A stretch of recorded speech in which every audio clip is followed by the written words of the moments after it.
So today we have a very simple commuter practice that you can do standing on the train platform, waiting for the train, waiting for the subway, the bus. It's very simple. It's lifting your heels, but with a very specific criteria. Now the first time you do it, you'll tend to do something like this, which is that to get onto the fronts of your feet, you'll move your pelvis more than you move your head.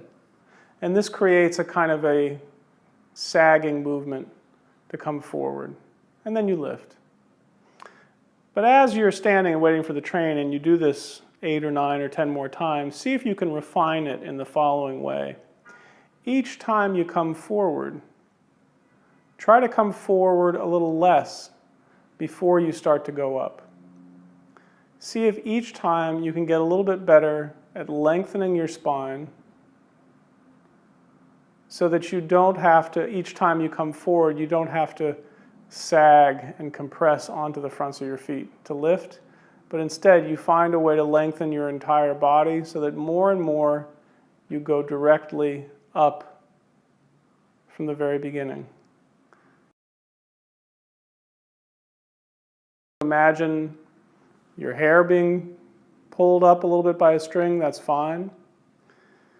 But by the time you get to the 10th lift, you see if you can almost eliminate most of this sagging, falling forward and down feeling, so that when the heels lift now, the head lifts. Yeah? Now there's a particular trick to learning how to do this in reverse, which is this. When you go up, even if you do it sloppily, on the way back down, don't let the heels touch the floor. Lower them, but not enough to touch the floor. And soon enough, you'll find yourself, in the attempt to control the descent, you'll find yourself starting to lengthen.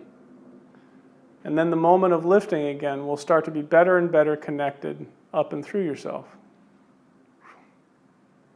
Because it's an advantage to be longer as you're lifting and lowering your heels. And you can actually discover that advantage in the reverse of the movement. Some people can discover that much more easily. And you can get to the point where it's almost as if you're lowering your heels, but you're trying to maintain your head at the same height. And you will essentially take most of the slack out of your organization, so that you're simply poised at a much greater length, and then you can then simply lift. And by then, your train will come, and you can walk on the train much, much taller.